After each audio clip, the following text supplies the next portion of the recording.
Mes logiciels et outils préférés en tant que développeur, épisode 2, et on commence directement avec VS Code. Donc VS Code qui est un IDE c'est un éditeur de code en fait finalement, et j'étais sur Sublime Text il y a quelques années, et impossible de me séparer de VS Code maintenant.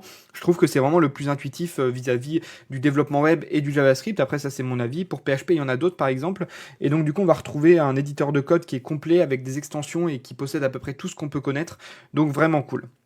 Mais ça, il y a beaucoup de monde qui connaissent. Après, là, je m'en sers un peu moins, mais j'aime bien quand même, c'est Cursor. Cursor qui est un éditeur de code comme VS Code, parce qu'en fait, c'est exactement la même interface, sauf qu'il va proposer directement de l'intelligence artificielle dedans. Vous allez pouvoir directement poser des questions à Cursor qui va poser à ChatGPT et compléter le code automatiquement.